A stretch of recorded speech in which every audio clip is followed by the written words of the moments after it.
The late autumn wind swept across the hills of Blackwood, Pennsylvania, carrying with it the scent of decay and the whispers of forgotten history. Eleanor Hayes pulled her rental car to the side of the narrow road, consulting the weathered map spread across her lap. The small town hadn't warranted inclusion on any GPS system, existing only as a footnote in county records and in the nightmares of those who remembered its darkest chapter. As a journalist for the Historical Inquirer, Eleanor had built her reputation on uncovering America's buried secrets. But the Vexley case had consumed her thoughts since she'd discovered a yellowed newspaper clipping in her late grandmother's attic. The headline, "Vexley Graves Found Empty," had been enough to set her on this path. The town of Blackwood appeared before her as she crested the hill, a collection of Victorian buildings and clapboard houses nestled in a valley that seemed perpetually shrouded in mist. The church steeple pierced the grey sky like an accusatory finger, its bell tower silent for decades, according to her research. "You won't find much worth writing about here," the elderly attendant at the gas station on the outskirts of town had warned her. "Some stories are best left buried, even if the bodies ain't." Eleanor checked into the only accommodation in town, a boarding house run by Martha Caldwell, a stern-faced woman in her 70s whose family had lived in Blackwood for generations. "3 nights, you said?" Martha asked, sliding a heavy iron key across the reception desk. "Most visitors don't stay past 1. "I'm researching the Vexley family," Eleanor replied, watching carefully for the woman's reaction. Martha's hand trembled slightly, but her expression remained impassive. "Rooms at the top of the stairs, breakfast at 7, we lock the doors at sundown. No exceptions." Eleanor's room was sparse but clean, with floral wallpaper that had faded to the color of old bones. From her window, she could see the cemetery on the hill, its wrought iron gates gleaming dully in the fading light. Somewhere within those grounds lay the empty graves that had drawn her here. She unpacked her equipment, laptop, recorder, camera, and pinned her research to the wall. Census records, property deeds, newspaper clippings, and a single photograph of the Vexley family taken in 1878. They stood stiffly before their grand house, 7 figures in black: Thaddeus and Constance Vexley, their 4 children, and an elderly woman Eleanor presumed was Thaddeus's mother. Their eyes seemed to follow her as she moved about the room. As dusk fell, Eleanor heard the distinct sound of locks engaging throughout the house. She tried her door, locked from the outside. A wave of claustrophobia washed over her, followed by indignation. She was about to call out when she noticed a folded note that had been slipped under her door. "They still walk after sundown. Stay inside. Stay quiet. They remember their names." The next morning, Eleanor found the town library, a small brick building with windows like narrowed eyes. The librarian, a young man named James Porter, seemed surprised to see an outsider. "The Vexleys?" he repeated when she stated her research interest. "County records are in the back room. Nobody's asked about them in years." The archives were extensive but disorganized. Eleanor spent hours sifting through documents, piecing together the Vexley history. Thaddeus Vexley had arrived in Blackwood in 1865, shortly after the Civil War, with a fortune of mysterious origin. He'd built the grand house on the hill, married Constance Blackwood, daughter of the town's founder, and quickly established himself as a pillar of the community. But something had changed in the winter of 1879. A journal entry from the town doctor caught her attention. Called to the Vexley house again. The youngest boy, Timothy, exhibits the same symptoms as the others. Fever, delirium, speaking in what Thaddeus insists is Latin, though it sounds like no Latin I've ever heard. Constance refuses to leave the cellar. The smell from that place, like meat left too long in summer heat. Thaddeus claims it's a family illness, but I've never seen its like. As Eleanor copied the passage, she felt James watching her from the doorway. "You should talk to old man Harker," he said quietly. "He was there when they dug up the graves in 72. Lives out by the old mill now. Will he speak to me?" James's expression darkened. He might, but only during daylight. And whatever you do, don't mention the book. What book? But James had already turned away, his footsteps echoing down the corridor. That evening, as Eleanor returned to the boarding house, she noticed the townspeople hurrying indoors. Doors slammed, curtains drew closed, and within minutes the streets were deserted. From her locked room, she watched as the sun dipped below the horizon, casting long shadows across the empty town. And then she saw it, a figure standing motionless at the cemetery gates. Even from this distance, Eleanor could make out the distinctive silhouette of a woman in Victorian dress, her form somehow darker than the gathering night around her. Eleanor reached for her camera, but as she did, the figure's head snapped up as if sensing her gaze. Though impossible at this distance, Eleanor could have sworn those eyes, hollow and hungry, were looking directly at her. The figure raised one arm, pointing toward the boarding house, toward Eleanor's window, and then, with a movement too fluid to be natural, it began to walk down the hill toward town. Eleanor backed away from the window, heart pounding. From somewhere in the house below, she heard Martha Caldwell's voice, low and urgent, reciting what sounded like a prayer. As darkness enveloped Blackwood completely, Eleanor heard a soft scratching at the front door of the boarding house. Then another at the window downstairs. Then another and another. By morning, the scratches on the boarding house door were visible, deep grooves in the wood that Martha quietly painted over without comment or explanation. Eleanor knew she was getting close to something the town of Blackwood had been hiding for nearly a century, something that had left 7 graves empty and an entire town living in fear of the dark. The mill stood like a broken tooth at the edge of town, its water wheel long since rotted away, leaving only a skeletal frame that creaked in the morning breeze. Eleanor approached cautiously, camera in hand, documenting the crumbling structure that had once been the economic heart of Blackwood. Ezekiel Harker lived in what had been the mill manager's cottage, a stone building partially reclaimed by ivy and neglect. At 93, he was the oldest resident of Blackwood and, according to James, the last living person who had witnessed the exhumation of the Vexley graves in 1972. The old man was waiting for her on the porch, as if he'd known she was coming, his eyes, clouded with cataracts, fixed on a point somewhere beyond her left shoulder. "You're here about them," he said. Not a question. "The Vexley family, yes," Eleanor confirmed, setting up her recorder with his permission. "I understand you were present when their graves were opened." Harker's laugh was dry as autumn leaves. "Present? Girl, I was the one who insisted they check those graves. Nobody wanted to.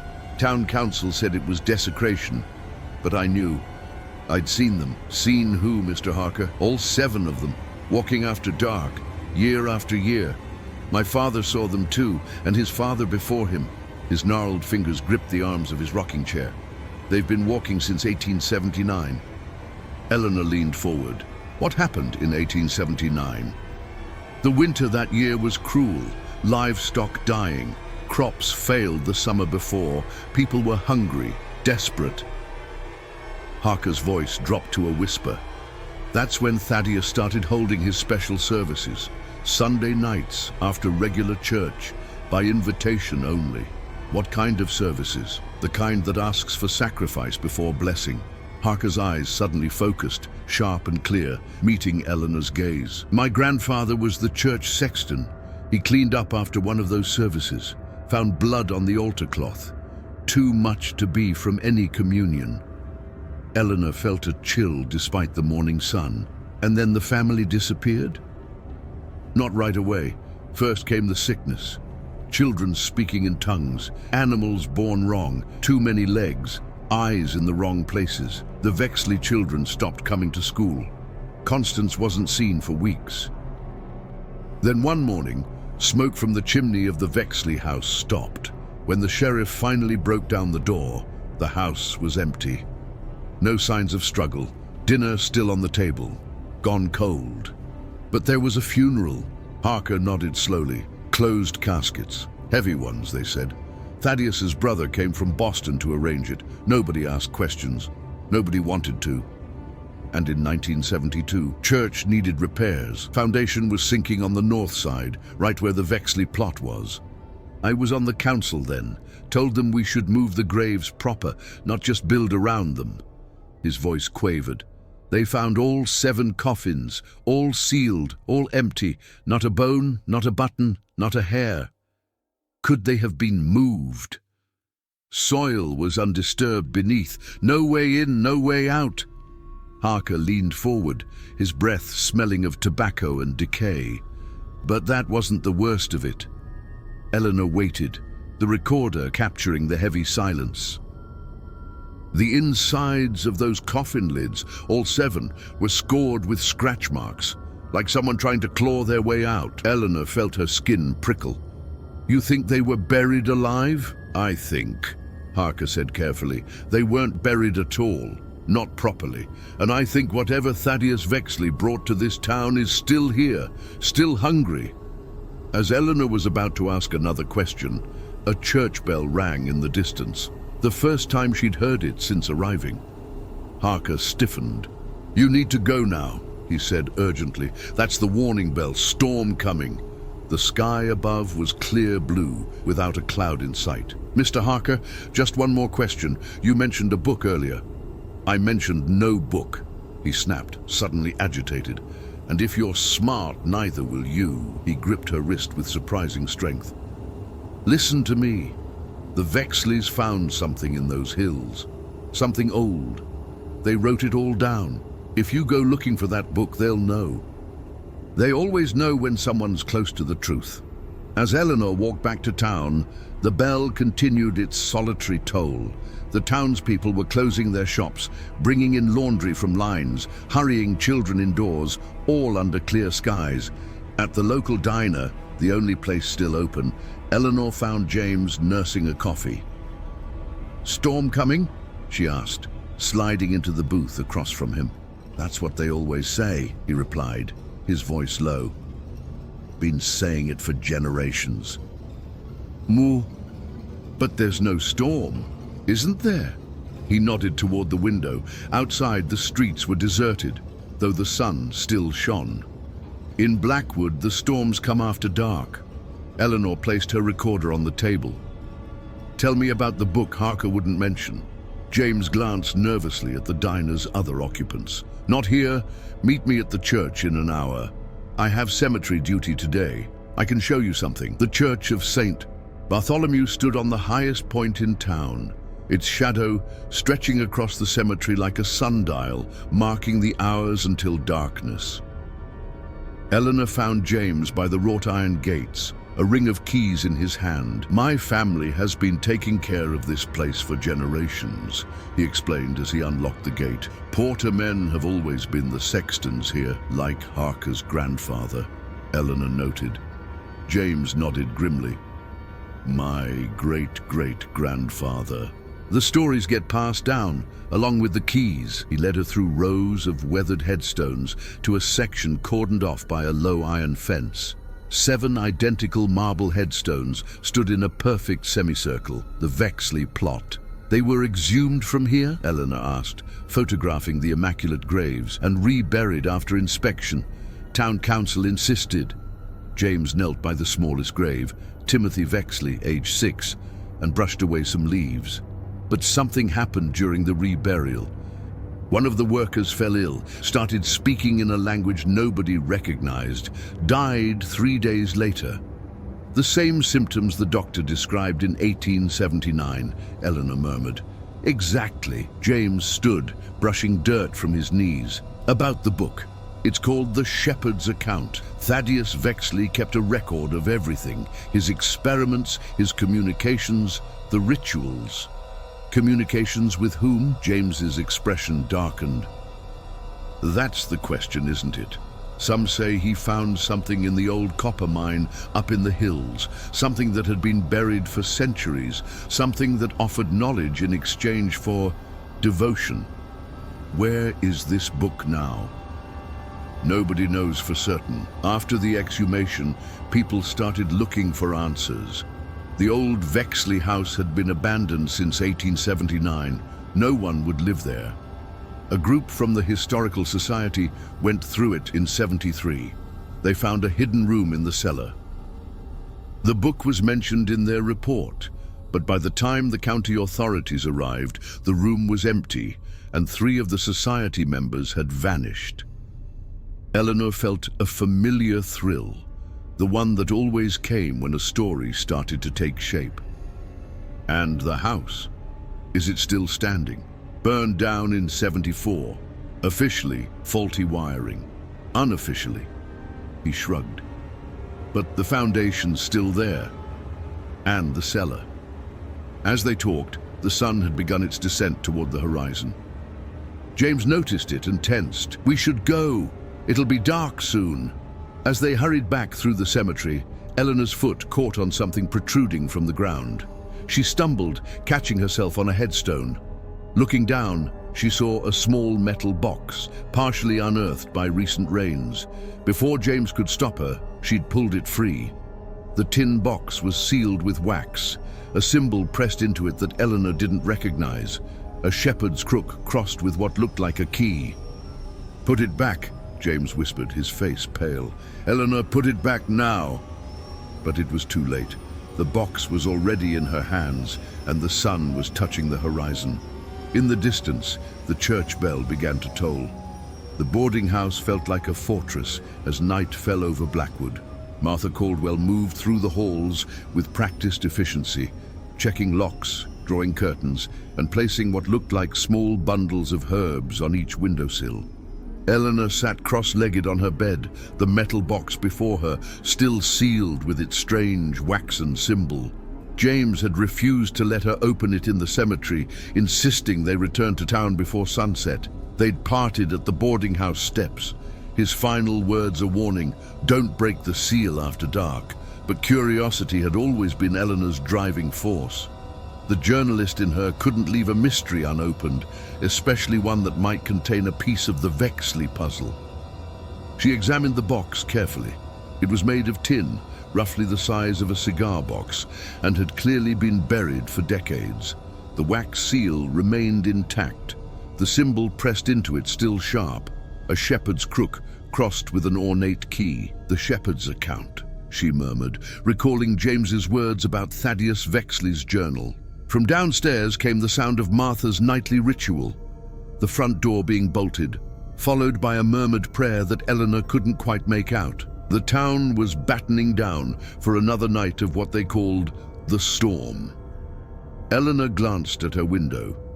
The cemetery was visible on the distant hill, the white marble of the Vexley headstones catching the last light of day.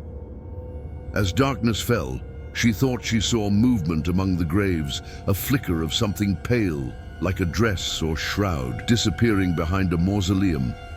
Her phone buzzed with a text from James. "Don't open it. Coming tomorrow morning. Wait." Eleanor set the phone aside. The box seemed to grow heavier in her hands, the wax seal almost warm to the touch. Professional curiosity warred with the growing unease that had settled over her since arriving in Blackwood. A sudden scratching at her window made her jump. A tree branch, she told herself, though she knew there were no trees close enough to touch the second-story window. The scratching came again, more insistent. Eleanor froze, staring at the curtained window. A shadow passed across it, too solid to be a branch, too deliberate to be the wind.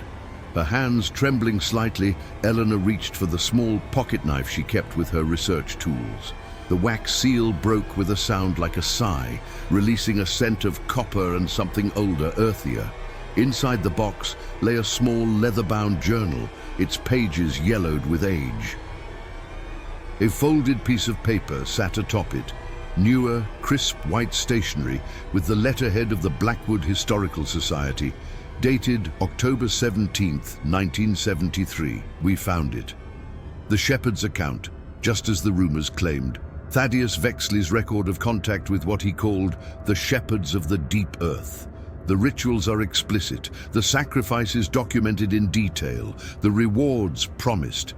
God help us, we tried the simplest one. Just words, Vexley wrote, just an invitation.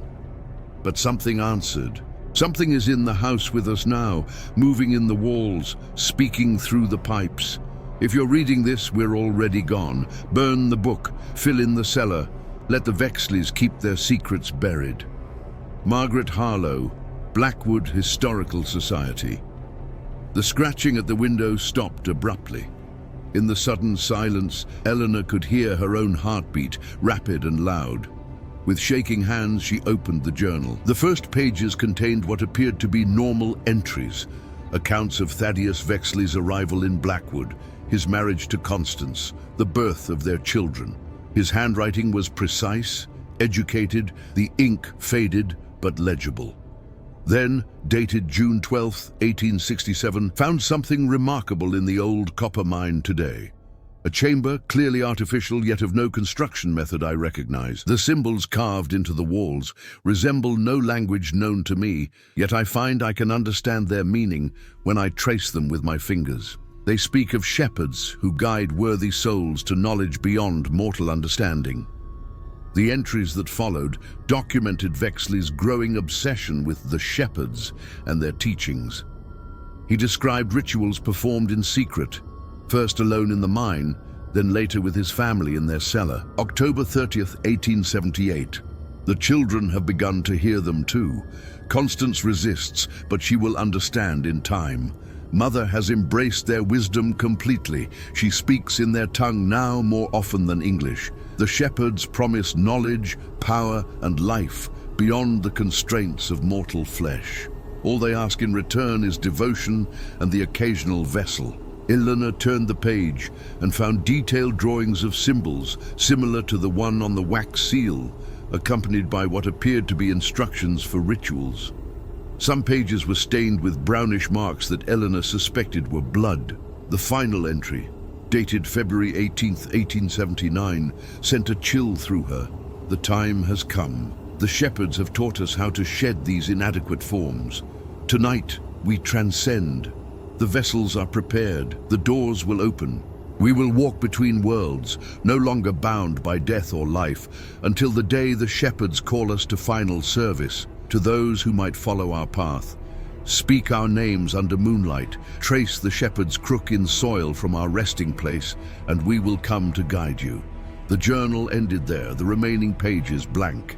As Eleanor closed the book, the lights in the boarding house flickered once, twice, then went out completely. In the sudden darkness, she heard Martha Caldwell cry out from downstairs, followed by the sound of breaking glass. Eleanor fumbled for her phone, activating its flashlight. The beam caught something moving across her ceiling, a shadow that shouldn't have been there, flowing like liquid against the laws of physics. A voice spoke from the darkness, not in the room, but somehow inside her head. A child's voice, but wrong, like multiple voices layered together. You called us with the book. You broke the seal. Now we can come inside. The scratching at the window resumed, more frantic now. Eleanor directed her phone's light toward it and immediately wished she hadn't. Pressed against the glass was a face, or something that had once been a face. The features were blurred, as if constantly shifting, but the eyes were clear and fixed on her with hungry recognition. It was the face from the photograph, Constance Vexley, dead for nearly a century, yet somehow here. And she wasn't alone. Other faces appeared beside hers, the children, the grandmother, and finally Thaddeus himself, his expression one of terrible joy. We've been waiting for someone to find the book, the voice continued in Eleanor's mind, to open the way again. The shepherds are patient but hungry. The window began to crack under the pressure of their hands. Eleanor grabbed the journal and ran for the door, only to find it still locked from the outside. She pounded on it, screaming for Martha, for anyone.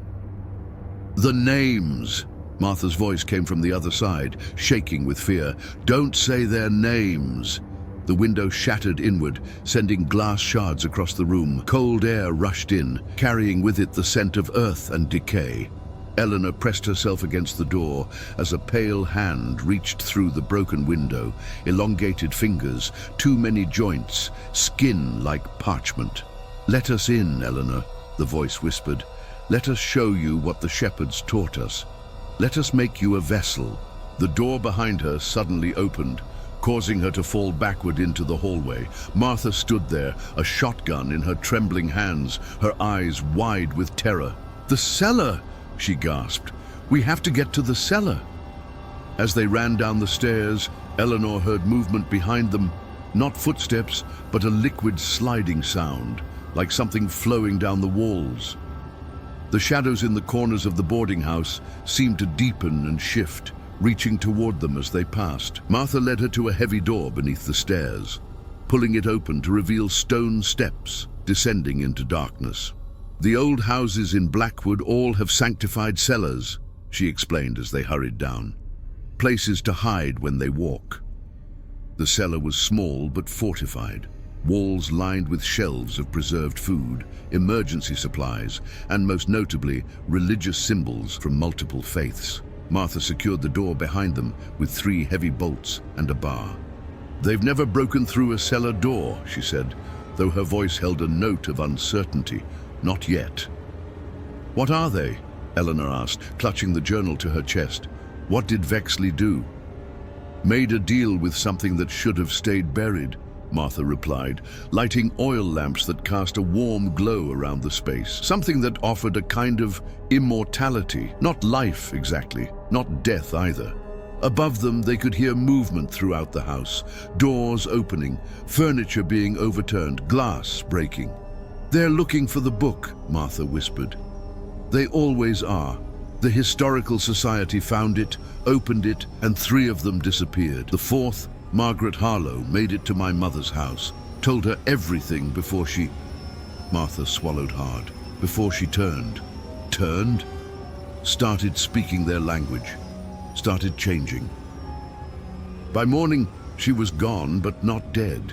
Sometimes, on the darkest nights, people see her walking with the Vexleys. Eleanor opened the journal again, flipping through its pages with new urgency. There must be something in here, some way to stop them. The only one who might know is James Porter. His family has been fighting them for generations. The Porters and the Harkers. A sudden silence fell above them. The movement stopped. For a moment, Eleanor dared to hope they had given up. Then came a new sound, a slow, deliberate scratching directly above the cellar door. Dust drifted down from the ceiling as something heavy dragged itself across the floor above. "Eleanor!" the voice called, now audible to both women. "The shepherds are waiting! They've been waiting so long!" Martha raised her shotgun toward the ceiling. "Salt rounds," she explained grimly. "Slows them down, but doesn't stop them. Nothing stops them." The scratching moved to the cellar door, testing its strength. The heavy wood creaked but held. "We have the boy," the voice continued. "The Porter boy. He tried to warn you, but now he'll join us. Unless you open the door. Unless you give us the book." Eleanor and Martha exchanged horrified glances. "They're lying," Martha insisted, though doubt crept into her voice. "They can't take someone who knows the protections." From beyond the door came a new voice, James, his words strained and frightened. "Eleanor, don't open the door. Whatever they say, don't..." His voice cut off in a choked cry.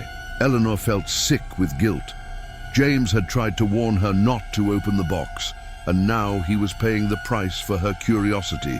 The journal in her hands suddenly felt heavier, its secrets more terrible. As the Vexleys continued their assault on the cellar door, Eleanor realized with growing dread that she had unleashed something that had been contained for generations, and somewhere in these pages might be the only hope of stopping it, if they survived until dawn. Dawn broke over Blackwood, like a fever breaking, the first rays of sunlight dispersing the unnatural shadows that had filled the boarding house. The scratching at the cellar door had stopped an hour before sunrise, the voices fading into whispers and then silence. Martha, exhausted from the night's vigil, her shotgun still clutched in white-knuckled hands, nodded to Eleanor. "They're gone. For now." They emerged cautiously to find the boarding house in disarray. Furniture overturned, windows shattered, walls marked with strange symbols drawn in what looked disturbingly like dried blood. Of James Porter, there was no sign. "We need to find him," Eleanor insisted, gathering her research materials and the Vexley journal. If they've taken him, he's already gone," Martha said flatly. "Like the Historical Society members, like all the others over the years." But Eleanor refused to accept that. The journal mentions the copper mine, where Thaddeus found whatever he made contact with. The shepherds. That has to be where they take their victims. Martha's face paled. The old Blackwood mine has been sealed for decades. After the Vexley incident, the town filled the entrance with concrete. There must be another way in. The journal says Thaddeus continued to visit even after the family built their house. They spent the morning searching through the journal for clues while Martha made calls to the few townspeople she trusted. By midday, they had a location, an abandoned railway cutting that led into the hills, reportedly passing close to a secondary entrance to the mine. "I'm coming with you," Martha insisted, loading fresh salt rounds into her shotgun. "My family has been keeping watch over this town for generations. I won't stop now." The railway cutting was overgrown, nature reclaiming the tracks that had once transported copper ore from the hills. They followed it for nearly 2 miles, the autumn sun warm on their backs, belying the horrors of the previous night. Eleanor studied the journal as they walked, focusing on Thaddeus's descriptions of the mine layout. He mentions a shepherd's door marked with the crook and key symbol, says it's hidden in the north face of the second level. The mine had 3 levels, Martha explained. Most of the copper came from the second. The third was where they found whatever they found. The railway cutting deepened as they progressed, the walls rising around them until they were walking in a corridor of stone. Ahead, partially concealed by vegetation, a dark opening gaped in the rock face, a maintenance tunnel that connected to the main mine. "This is it," Martha whispered, raising her shotgun. "Stay behind me."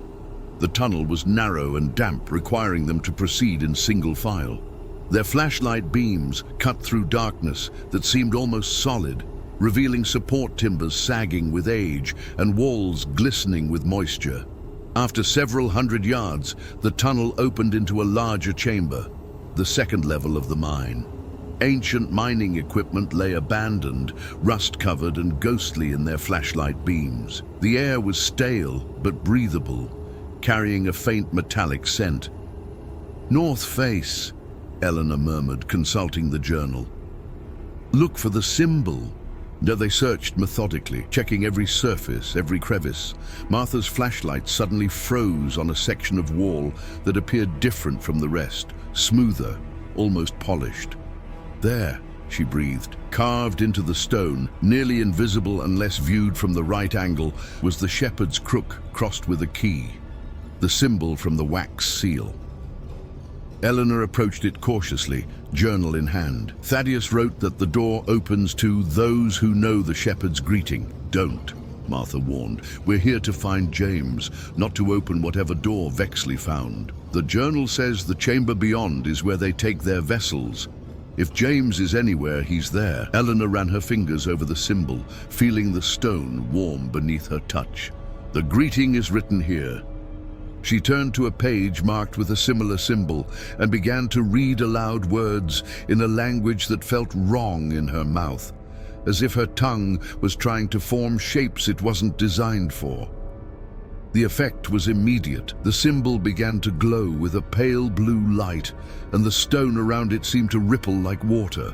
Martha raised her shotgun, backing away as the wall simply dissolved, revealing a passage beyond that couldn't possibly fit within the natural geography of the mine. The tunnel that appeared was not hewn from rock, but seemed to be formed of some smooth, organic material that glistened wetly in their flashlight beams. It descended at a steep angle, curving out of sight. "This isn't part of the original mine," Martha whispered. "This isn't human construction at all." From somewhere deep below came a sound, part voice, part movement, that echoed up the strange tunnel. Eleanor thought she recognized James's voice among the echoes, calling out in pain or fear. "We have to go down," she insisted. Martha's face was ashen, but she nodded grimly. "Stay close, and if I say run, you run.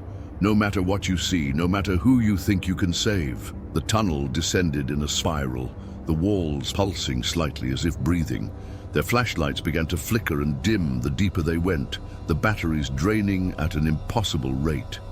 Soon they were proceeding by the pale blue luminescence that emanated from the tunnel walls themselves. The air grew thicker, filled with a sweet coppery scent that made Eleanor's head swim. Whispers seemed to come from the walls, fragments of conversation, pleas, screams, all layered over each other like a century of recorded sound playing simultaneously. "They're all here," Martha murmured, her voice tight with horror. "Everyone they've taken. Not dead, not alive, just here." The tunnel finally opened into a vast chamber that defied all logic of the mine's structure. The ceiling arched high above them, supported by columns that resembled enormous spinal cords, more than stone pillars. The floor was smooth and slightly yielding beneath their feet, like flesh rather than rock. And in the center of the chamber stood 7 stone altars arranged in a circle. On one of them lay James Porter, conscious but immobile, his eyes wide with terror. Standing around him were the Vexleys, all 7 of them, their forms more solid than they had appeared at the boarding house, yet still wrong. Their movements were too fluid, their limbs bending at impossible angles, their faces constantly shifting between human features and something else. Thaddeus Vexley stood at James's head, his hands hovering over the young man's temples. He was speaking in that same terrible language Eleanor had used to open the door, his voice resonating with unnatural harmonics. Behind the circle of altars, the chamber wall opened into what appeared to be a vast pit, its depths lost in darkness.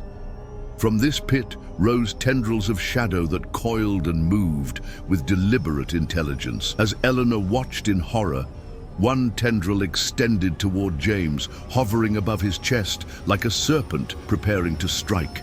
"The journalist arrives," Thaddeus said, his voice echoing strangely in Eleanor's mind rather than her ears.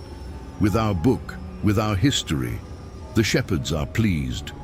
Martha raised her shotgun, but before she could fire, her arms were seized by invisible forces, wrenching the weapon from her grasp.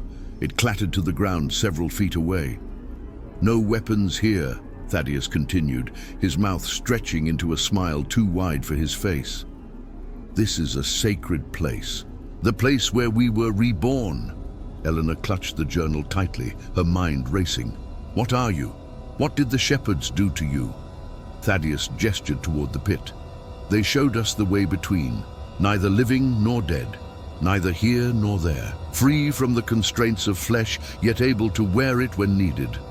His form rippled, momentarily revealing something beneath the human appearance, a writhing mass of darkness threaded with veins of blue light. "We are their harbingers," Constance Vexley added, her voice a discordant chorus. "Their vessels, their children." James struggled against invisible bonds on the altar, his eyes finding Eleanor's. "The journal," he gasped. "The last pages, they're not empty." Thaddeus hissed, a sound like steam escaping a fissure, and one of the shadow tendrils lashed across James's mouth, silencing him. "The Porter family," Thaddeus said with contempt, "always interfering, always hiding our truths. For generations, they've kept our book from those who might join us, but no more." Eleanor quickly flipped to the back of the journal, holding it toward the eerie blue light. The pages that had appeared blank in the boarding house now revealed text, written in a different hand than Thaddeus's, the ink only visible in this strange illumination. April 3rd, 1879. "I am Jeremiah Porter, sexton of St. Bartholomew's. What I record here, I do in secret, having stolen this evil book from the Vexley house after their disappearance. The town believes them dead, but I know better. I saw them walking after dark, changed, terrible. I know what Thaddeus found in the mine. the entities he called shepherds, ancient things that feed on human potential, human futures. They offer a kind of immortality, but it is a cursed half-life. The Vexleys cannot be destroyed, but they can be bound. Their physical forms were transformed, but their essence remains tied to their earthly remains. I have sealed their empty coffins with blessed iron. I have inscribed the countersigns on their headstones, invisible to ordinary eyes, but present. So long as their graves remain intact, they cannot fully manifest in our world except after dark, and even then, they cannot enter sanctified ground or cross thresholds protected by the wards I have created. Eleanor looked up at Martha. The herbs on the windowsills? Martha nodded. Porter's remedy, we call it, been making it the same way for generations. Eleanor continued reading. Should the worst happen, should the graves be disturbed or the book reopened, there remains one recourse. The shepherds exist between worlds, reaching through from their realm to ours. The doorway Thaddeus opened can be closed, but at great cost. The ritual requires 3 elements: the book itself, blood freely given by one who has read from it, and the true names of all 7 Vexleys spoken in reverse order of their transformation. May God forgive me for preserving this knowledge rather than destroying it, but I fear a time may come when it is needed. The chamber suddenly trembled, dust and small stones raining from the ceiling. The shadow tendrils withdrew toward the pit, coiling defensively. "They come," Thaddeus said, his attention diverted. "The shepherds come to claim their new vessel." From the depths of the pit rose a sound, not quite a voice, not quite music, that made Eleanor's ears ache and her vision blur. The air in the chamber grew thicker, harder to breathe, as if reality itself was being compressed by something pushing through from elsewhere.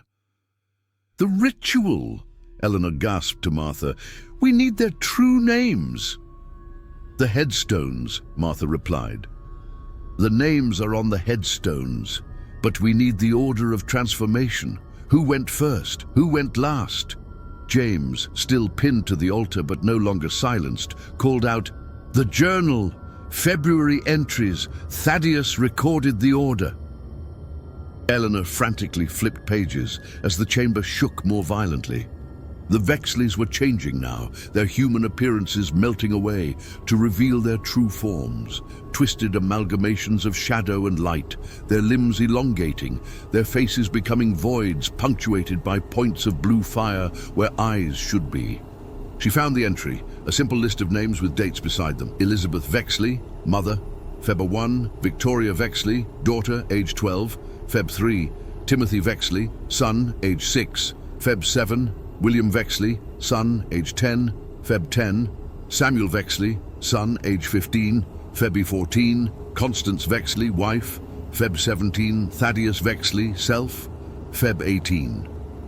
"Reverse order," Eleanor muttered. "Thaddeus first, then Constance."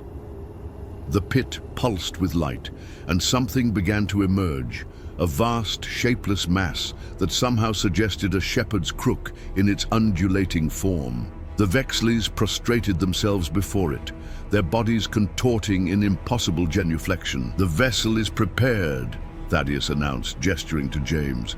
"The way is open." Eleanor knew they had seconds at most. She tore the final pages from the journal and thrust them at Martha. "Get to James. Free him if you can." While Martha circled toward the altars, Eleanor stepped forward, holding the journal high. "Thaddeus Vexley," she called out, her voice stronger than she felt. "I know what you are. I know what you did." The transformed Thaddeus turned toward her, his void face rippling with anger. "You know nothing, journalist. You are nothing but another vessel." "I know your true name," Eleanor continued. "I know how to end this." She began the ritual as written in Jeremiah Porter's hidden text, reciting words that felt ancient and powerful. As she spoke, she drew a small knife from her pocket, the same one she had used to break the wax seal. "Stop her," Thaddeus commanded. But as the other Vexleys moved toward Eleanor, they seemed to encounter resistance, as if the ritual words created a barrier. Eleanor continued the incantation, then pressed the knife to her palm. "Blood freely given by one who has read from the book," she declared, slicing her palm and letting the blood drip onto the journal's cover. The chamber shuddered violently. The emerging entity from the pit recoiled, its form contracting. "Now, the names!" Eleanor shouted to Martha, who had reached James and was working to free him from the altar. Eleanor took a deep breath and began. Thaddeus Vexley, Constance Vexley, Samuel Vexley, William Vexley, Timothy Vexley, Victoria Vexley, Elizabeth Vexley. With each name, the corresponding Vexley figure contorted in agony, their form becoming less substantial. The blue light emanating from the walls flickered and dimmed. "No!" Thaddeus roared, lunging toward Eleanor. "The shepherds have promised. We are eternal." But as the last name was spoken, a tremendous force seemed to pull at the Vexleys, drawing them toward the pit. The entity that had begun to emerge retreated, dragging the transformed family with it. They clawed at the chamber floor, leaving gouges in the stone as they were inexorably pulled backward. "This isn't the end," Thaddeus's voice echoed, now distant and fading. "The door is opened. Others will find it. The shepherds are patient." With a sound like air rushing to fill a vacuum, the Vexleys and the entity vanished into the pit. The blue light died completely, leaving only the feeble beams of their nearly exhausted flashlights. The chamber began to collapse around them, the organic-seeming walls contracting and crumbling. "Run!"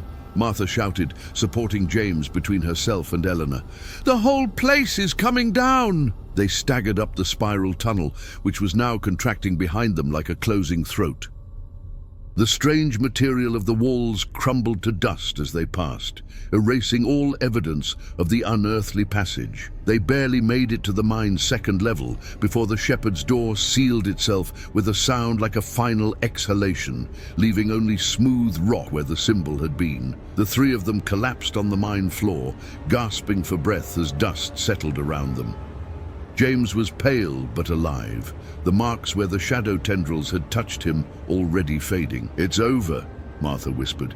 "After all these years." But Eleanor, still clutching the blood-stained journal, wasn't so sure. Thaddeus said the door was opened, that others would find it. James nodded weakly. "The shepherds exist outside our understanding of time. They'll wait. They'll find another Thaddeus Vexley someday. Then we make sure no one forgets what happened here," Eleanor said firmly.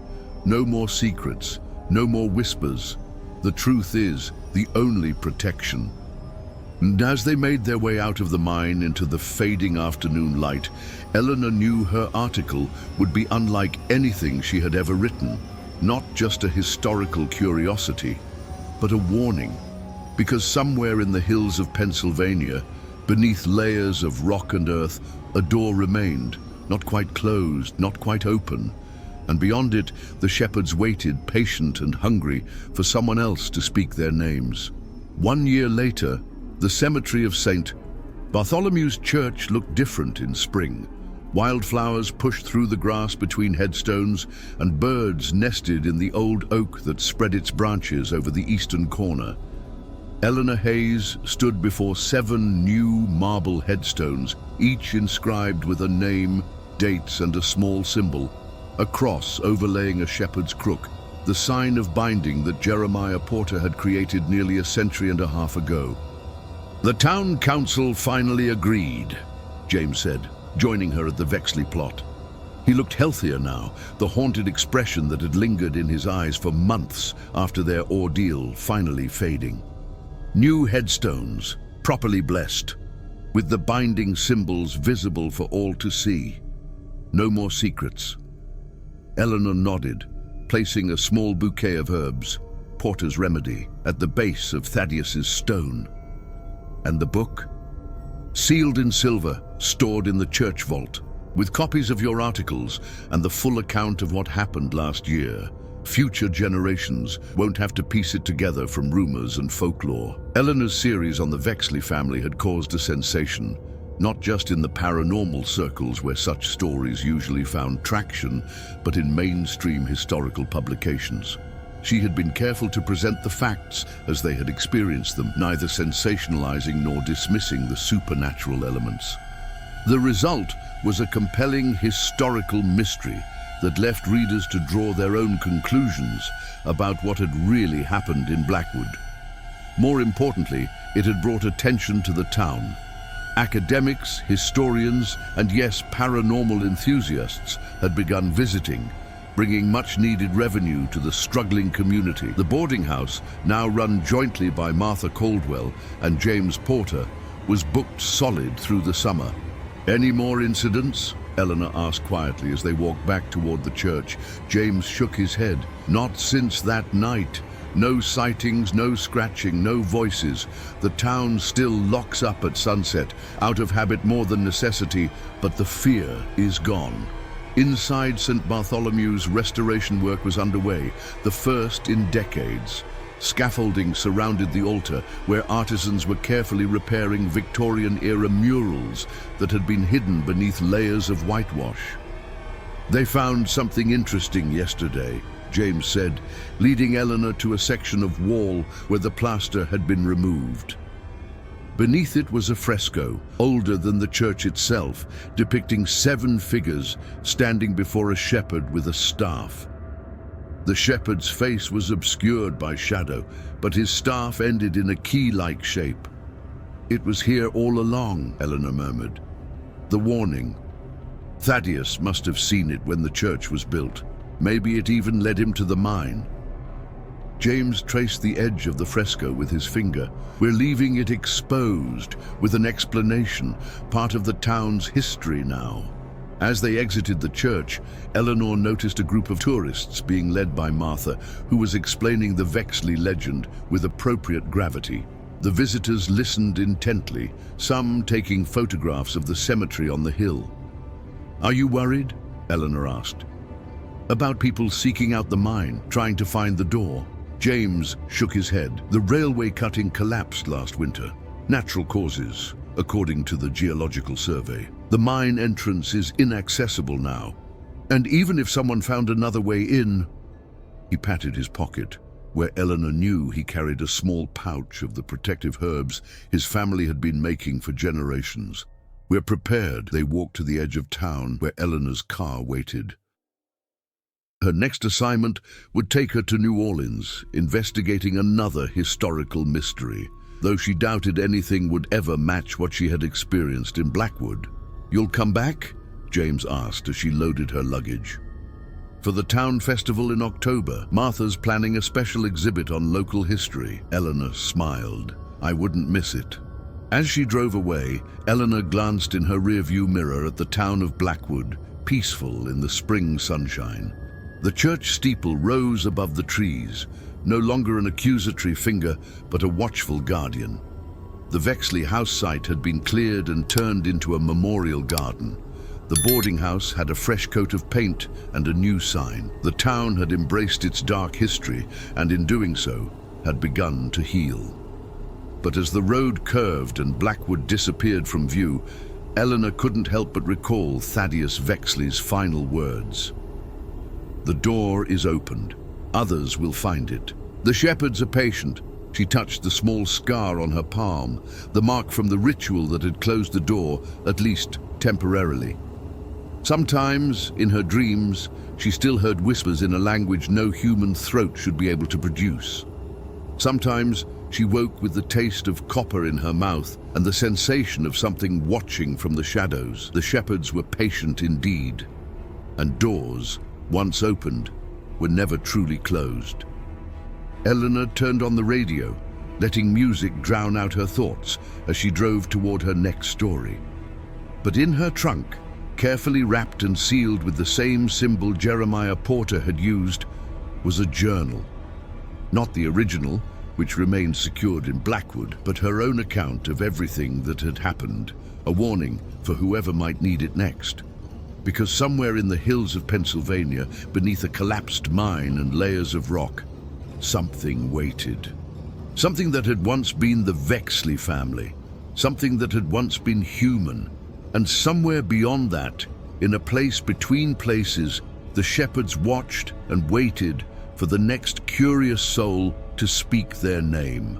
The horrific fate of the Vexley family, their graves were found empty in 1972, concludes with Eleanor driving away from Blackwood, carrying both the knowledge of what happened and the responsibility that comes with it.